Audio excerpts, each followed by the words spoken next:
আসসালামু আলাইকুম ভিউয়ার্স, বাংলাপত্রিকা.com এবং বাংলা পত্রিকা চ্যানেলের পক্ষ থেকে সবাইকে স্বাগত জানিয়ে শুরু করছি আজকের তারকা আলোচনা। আজকে আমাদের মধ্যে উপস্থিত আছেন একজন প্রখ্যাত তারকা, যিনি বিটিভি এবং বাংলাদেশ রেডিও তালিকাভুক্ত একজন শিল্পী। আজকে তিনি আমাদের মাঝে উপস্থিত হয়েছেন মিজানুর রহমান ভাই। মিজানুর রহমান ভাইয়ের কাছ থেকে শুনবো তার শিল্পী জীবনে পদার্পণের শুরুটা কিভাবে হয়েছিল, তার মৌলিক গান রয়েছে কয়টা।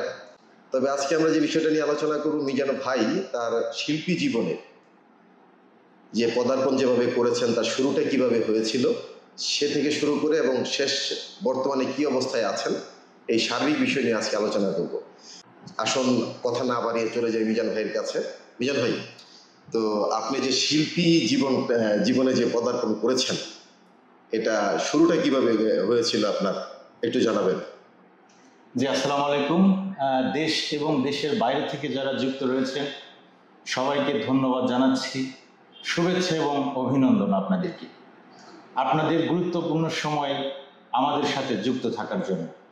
আমি ধন্যবাদ জানাচ্ছি আমাদের অত্যন্ত শ্রদ্ধাভাজন ব্যক্তিত্ব আমাদের মাঝার ভাই। আপনারা রবিন মাঝার বলে যে মিডিয়াতে ব্যাপক পরিচিতি যার, উনি একাধারে যুগান্তর, গাজীপুর মহানগর উত্তর প্রতিনিধি এবং দৈনিক বাংলা পত্রিকার কিন্তু চেয়ারম্যান। তো সব মিলিয়ে যথেষ্ট সুনামের সাথে কিন্তু আমরা ইতিমধ্যেই দেখতে পাচ্ছি তার কার্যক্রমগুলো কিন্তু অতিবাহিত করছেন। তো সব মিলিয়ে আমাকে বলা হয়েছে যে আমার শিল্পী জীবন বলতে আসলে আমার একটি ভাই আছে, আপন স্বাস্থ্য ভাই। তিনি আমার জন্মের আগের থেকেই সে বিটিভি এবং রেডিওর কণ্ঠশিল্পী এবং সঙ্গীত পরিচালক। তো ছোটবেলা থেকেই টিভিতে বসে থাকা, আমার ভাই গান করবে। তো হঠাৎ করে একদিন ঈদের দিন বিকাল 3টা বাজে ও আমার দেশের মাটি গানটি বাংলাদেশ টেলিভিশনে প্রচারিত হবে। তো এমত অবস্থায় তিনি বাড়িতে আছেন, ঢাকাতে অবস্থান করে থাকেন, যাত্রাবাড়িতে তিনি প্রতিষ্ঠিত ব্যক্তি এখন। তো আমিও বাড়িতে ছোট তখন, আমার ভাইও। তো সবাই অপেক্ষায় আছে সাদা কালো টিভিতে যে আজকে গান ও আমার দেশের মাটি তোমার পরে ঠেকায় মাথা। তো আমার ভাই গোলাম সারোয়ার নাম আপনারা ইতিমধ্যে জেনে থাকেন বিভিন্ন সোশ্যাল মিডিয়ায়। তো যখন টিভিতে শুরু হলো আমার দেশের মাটি, তো ভাই আমার পাশে বসেছিলেন। তো আমি ভাইকে দেখছি আর টিভিতে দেখছি যে টিভির ভিতরে কিভাবে গেল। তো সেই থেকে কেমন জানি আমি আশ্চর্য হয়ে যেতাম যে কিভাবে এটা সম্ভব, টিভির ভিতরে ভাই কিভাবে গেল। আমি এবার হাতে ধরে ধরে টাচ করে দেখছিলাম মাঝে মাঝে যে ঘটনা কিভাবে এটা সম্ভব। তো প্রোগ্রাম শেষ হওয়ার পরে 4.5 মিনিটের গানটা ছিল। তো এমত অবস্থায় আমি খুব আপসেট, নীরব।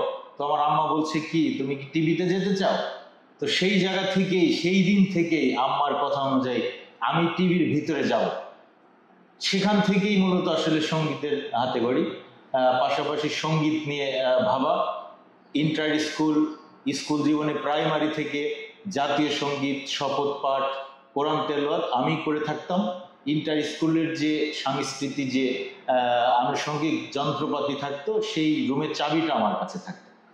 তো সব মিলিয়ে আসলে সেই দিনগুলো আসলে আমি অনেক মিস করি। আমি সম্পূর্ণই যার অনুপ্রেরণায় আজকে আমি বিটিভি এবং রেডিওর একজন কণ্ঠশিল্পী, ভয়েস আর্টিস্ট, সেটা সম্পূর্ণ কৃতিত্ব আমি গোলাম সারোয়ার, আমার যে ভাই রয়েছেন শ্রদ্ধাভাজন বড় ভাই, আমি তাকেই দিতে চাই। কারণ তার অনুপ্রেরণায় আজকে আমি এই টিভির ভিতরে যেতে সক্ষম হয়েছি এবং আমাদের শ্রদ্ধেয় মাজার ভাই রয়েছেন। এই আসলে এত বড় একটা প্ল্যাটফর্মে এসে আমি নিজেকে উপস্থাপন করতে পারছি, এটা নিঃসন্দেহে আমি গর্ববোধ করছি। তো আমি আসলে সামনে আমার মৌলিক গান বলতে অনেক গান, প্রায় 30 থেকে 35টা আমার মৌলিক গান রয়েছে, যেখানে আমি যখন বিটিভিতে লিস্টেড হয়ে গেলাম তখন আসলে সঙ্গীত নিয়ে ভাবাই হয়নি। যে আমার কাছে মনে হয়েছে একটা আমি এখন পরিচয় দিতে পারি। বাংলাদেশের বিটিভি রেডিও ছাড়া কোনো চ্যানেল কিন্তু সার্টিফিকেট দেয় না শিল্পী, পরিচয় দেওয়ার সুযোগ নেই। একমাত্র বাংলাদেশ টেলিভিশন এবং রেডিওই আপনাকে একটা স্বাক্ষরিত একটা সার্টিফিকেট দেয়, যেটা আপনি মানুষকে দেখাতে পারবেন আমি কণ্ঠশিল্পী। কিংবা চিত্রশিল্পী, যন্ত্রশিল্পী। তো সব মিলিয়ে আমি এইভাবেই ইতিমধ্যেই বাংলাদেশের একজন আলোচিত শিল্পী শিমুল হাসান, আপনারা জেনে থাকেন যে বিভিন্ন মিডিয়াতে কিন্তু ব্যাপক জনপ্রিয়। সারা বাংলাদেশে সঙ্গীত যারা করছেন, যারা ভাবছেন, তারা কিন্তু শিমুল হাসান কথাটা তাদের কাছে অত্যন্ত প্রিয়। তো আমি তার একজন সঙ্গীতের টিচার, এটা নিঃসন্দেহে আমি ভাগ্যবানই বলবো। এক কথায় উস্তাদ মিলে ঘরে ঘরে, শিষ্য মিলে কপালে ফেরে। জাস্ট প্লিজ, উস্তাদ মিলে ঘরে ঘরে, শিষ্য মিলে কপালের ফেরে, সঙ্গীতের ভাষায় বলা হয়। আমি একজন শিষ্য পেয়েছি, উস্তাদ হতে পেরেছি কি জানি না, উস্তাদ হওয়া আসলে অত সহজ না। তো আমি একজন শিষ্য পেয়েছি শিমুল হাসানকে। তো মানে সব মিলিয়ে হচ্ছিল যে শিমুল হাসান আপনার আবিষ্কার, এক কথায় আমরা ধরে নিতে পারি শিমুল হাসান আপনার আবিষ্কার হিসেবে আমাদের সামনে এখন আছেন, এই সঙ্গীতাঙ্গনে আছেন আর কি। তো আপনার বর্তমান যে সময়টা, টেলিভিশন থেকে, বাংলাদেশ টেলিভিশনে কি এখনো কি গান করছেন আপনি? জি জি, আমি আসলে আমাদের মানে সঙ্গীতটা আসলে নির্ভর করে ভালো থাকার উপর, আমি কেমন আছি। দেখবেন যে আমরা কনসার্টগুলো হয়ে থাকে, মানুষ যখন ভালো থাকে, স্বাধীনভাবে চলাফেরা করতে পারে, তখন তারা বিনোদনের চিন্তা করে। ভালোভাবে বেঁচে থেকে যদি তারা কিছু বাড়তি সঞ্চয় করে, তখন তারা ভাবে যে আমি একটু বিনোদন করি, আমি একটু ভালো থাকা যায় কিভাবে। তো আমাদের বর্তমানে দেশের যে পরিস্থিতি, বাংলাদেশের যে রাজনৈতিক প্রেক্ষাপট, এটা নিঃসন্দেহে আমি বলবো আসলে আমরা বুকে হাত দিয়ে বলতে পারি যে আমরা ভালো নেই। কারণ অনিশ্চিত বাজার ঊর্ধ্বগতি যথেষ্ট।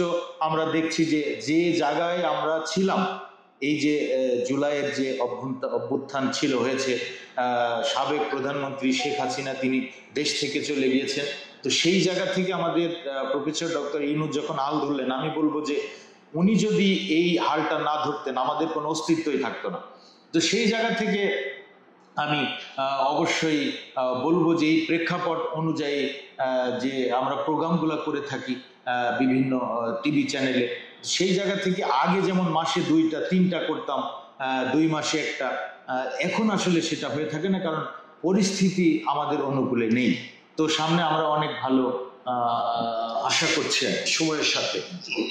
তো এখন বর্তমানে কি আপনার আপনি কি সঙ্গীত স্কুল চালাচ্ছেন, এমন কোনো কিছু কি করছেন? জি জি জি জি জি। আপনার ছাত্রছাত্রীর সংখ্যা কতজন আছে? জি জি, আমি আসলে আমার গাজীপুর চৌরাস্তার পাশেই ঐতিহ্যবাহী বাইপাস, আপনারা জেনে থাকেন যে বাংলাদেশের বৃহত্তর যে আড়ত কারণ বাজারে ছিল, সেটা কিন্তু খুব সংক্ষিপ্ত হয়ে কিন্তু শামসুদ্দিন সরকার সুপার মার্কেট, গাজীপুরের ভোগড়া বাইপাসে কিন্তু অবস্থান। তো সেখানেই আমার একটি প্রতিষ্ঠান রয়েছে, প্রীতি সঙ্গীত একাডেমি। সেখানে আমি সঙ্গীত শিক্ষা দিই আমার জায়গা থেকে।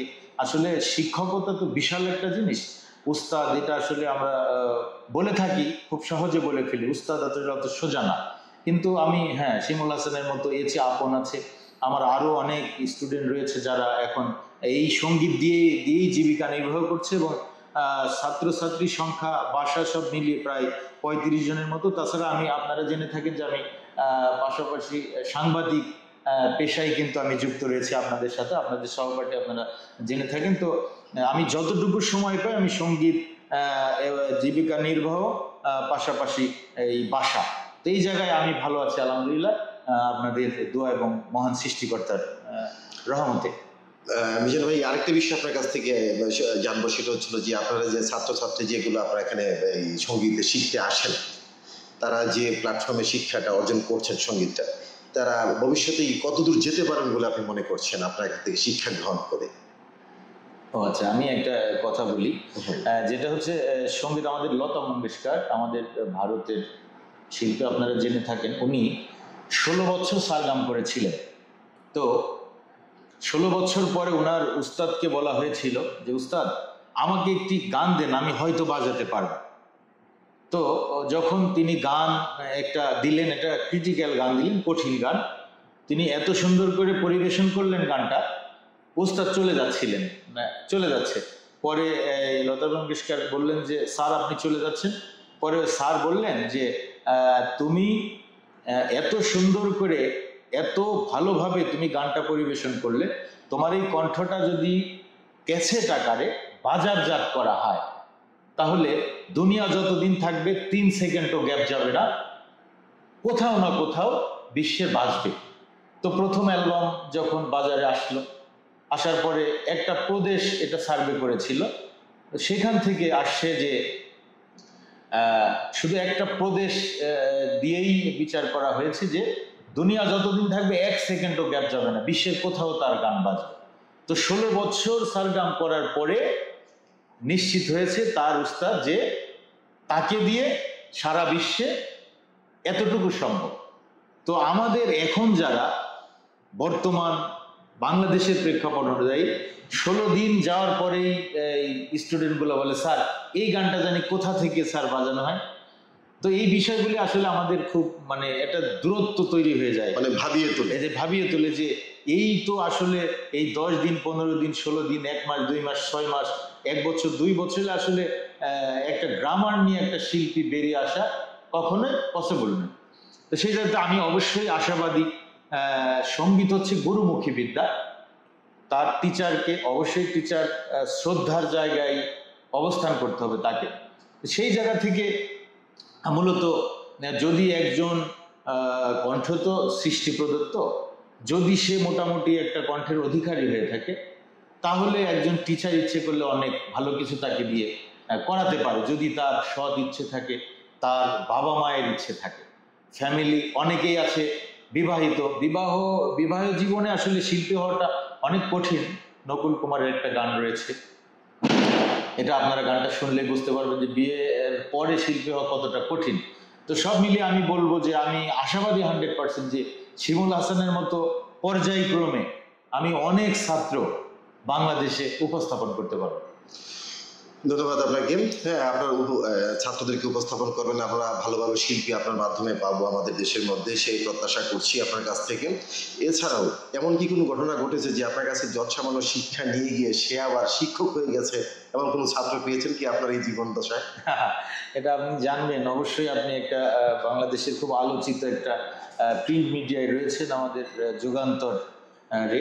তো আপনারা জেনে থাকেন যে প্রিন্ট হওয়ার পরে বিশ্বের বাংলাদেশের যত বড় প্রধানমন্ত্রী থেকে তার টেবিলে কিন্তু এই যুগান্তর পত্রিকাটা যায়। তো আপনাকে বোঝানোর দুঃসাহস আমি দেখাতে চাচ্ছি না। আসলে 6 মাস শিখে এরকম একাডেমি দিয়েছে আমার চোখের সামনে। এরকম 10টা 15টা একাডেমি করার পরে এই 10-15 দিন পরেই একাডেমির ওই জায়গায় কোনো চিহ্ন নাই, এরকম ঘটনা আমি অহরহ দেখেছি। এটাই আমি নিশ্চিত হয়েছি, আপনার ভিতরে যদি তেমন কোনো কিছু না থাকে সঙ্গীতের গ্রামার, তাহলে দীর্ঘস্থায়ী হওয়া কখনোই সম্ভব নয়। দীর্ঘায়িত হওয়া সম্ভব নয় বলে আপনি বলেছেন, সুন্দর একটি কথা বলেছেন। দীর্ঘায়িত হওয়া সম্ভব নয় যদি তার মধ্যে ওই ধরনের জ্ঞান, যা যথোপযুক্ত জ্ঞান না থাকে, সঙ্গীত জ্ঞান না থাকে, সেক্ষেত্রে কখনো স্থায়ী হওয়া এই জগতে সম্ভব নয়।